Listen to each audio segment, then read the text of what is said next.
Assalamualaikum warahmatullahi wabarakatuh. Salam sejahtera untuk kita semua. Selamat datang kembali di channel Mahasyam.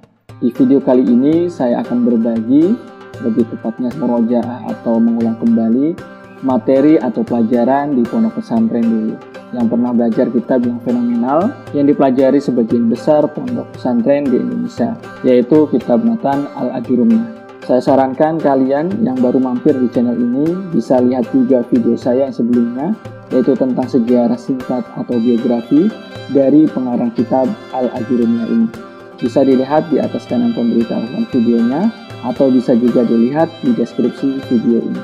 Dengan kerendahan hati, salam hormat ta'zim kepada para guru, asatidz, para kiai, dan salam semangat belajar untuk para generasi Islam, para santri, para penuntut ilmu, para siswa yang selalu haus akan ilmu agama.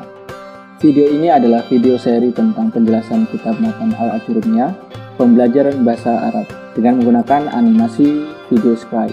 Penjelasan di video ini saya buat seringkas mungkin agar dapat dipahami bagi para pemula yang hendak belajar gramatika bahasa Arab.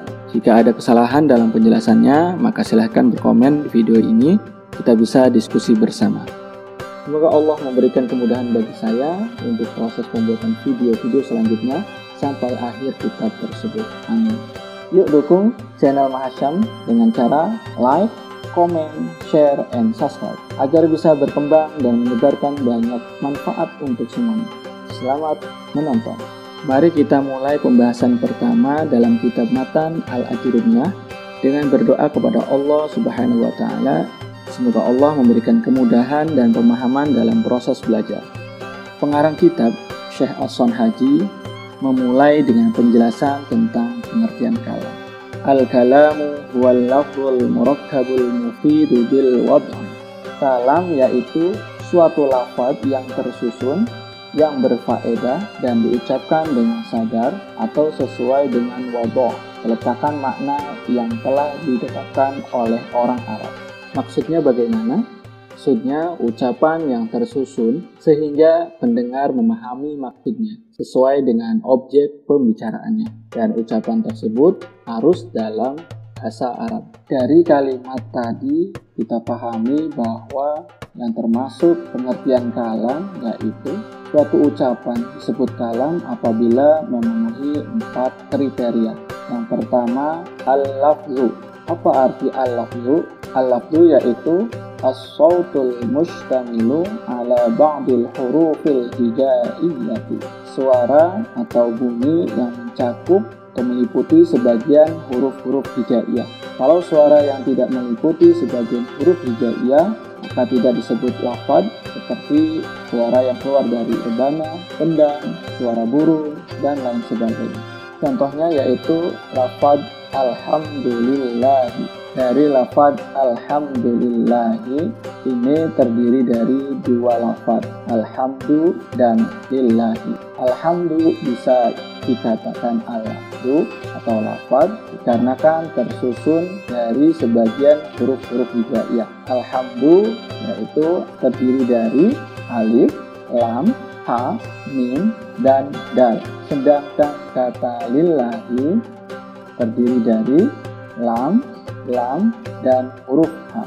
Maka kalimat atau kata alhamdulillahi sudah termasuk dari al-lafzu karena terdiri dari beberapa atau sebagian huruf hijaiyah. Syarat yang kedua yaitu al-murakkabu. Al-murakkabu huwa ma tarakkaba min kalimatain fa aktsara, yaitu kalimat yang tersusun dari 2 lafaz atau lebih. Maka yang dimaksud dengan murakkab itu tersusun dari 2 atau lebih kata, dan jika hanya tersusun 1 kata saja, maka bukan termasuk kalam menurut para ahli nahwu. Contohnya kalimat ana azhabu ilal madrasati. Kalimat ana azhabu ilal madrasati itu terdiri dari beberapa lafaz. Yang pertama lafaz ana, yang kedua lafaz azhabu, yang selanjutnya lafaz ila, dan yang terakhir lafadz al-madrasati. Dan dari beberapa lafadz tadi, jika dirincikan, maka terdapat beberapa atau sebagian huruf-huruf hijaiyah.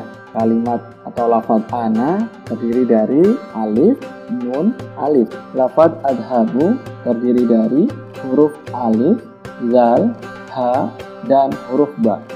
Lafadz ila terdiri dari alif, lam, dan huruf ya.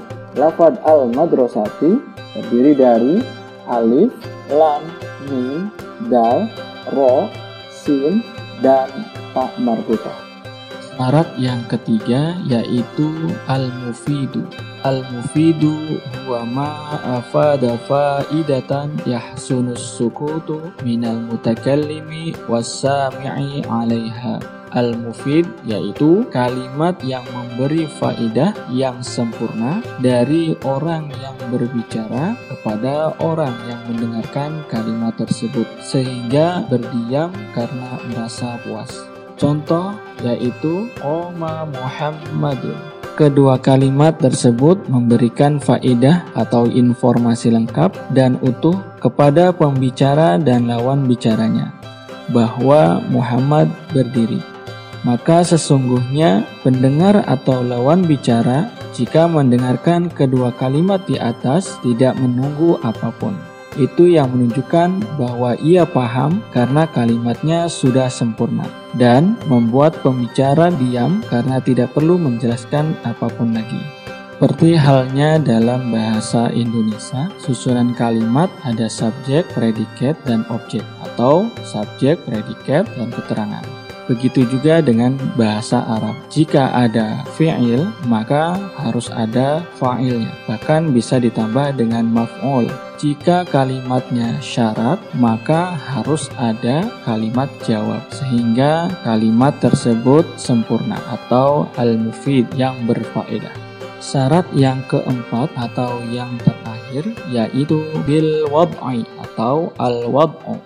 Al-wad'u huwa ja'lul lafdi dalilan ala ma'na. Menjadikan suatu lafaz menjadi dalil atau menunjukkan terhadap makna dalam bahasa Arab.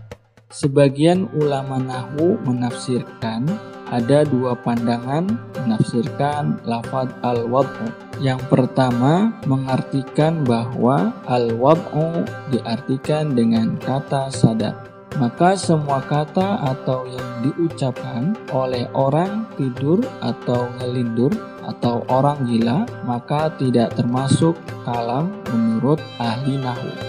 Dan sebagian lagi menafsirkan yaitu al-wad'u yaitu perkataan orang Arab. Maka perkataan orang selain berasal dari Arab itu juga tidak termasuk kalam menurut ahli nahwu. Inilah penjelasan yang singkat mengenai pengertian al-kalam beserta syarat kalam. Jadi al-kalam mempunyai syarat kalam yaitu harus ada al-lafzu, al-murakkabu, al-mufidu, dan yang terakhir al-wad'u. Untuk pertemuan selanjutnya bagian-bagian dari al-kalam itu sendiri. Semoga Allah memberikan kemudahan dalam pembelajaran dan pemahaman mengenai isi dari kitab Matan Al-Ajurumiyah. Dan semoga Allah memberikan pahala tempat yang baik bagi pengarang kitab Matan Al-Ajurumiyah. Amin amin ya rabbal alamin.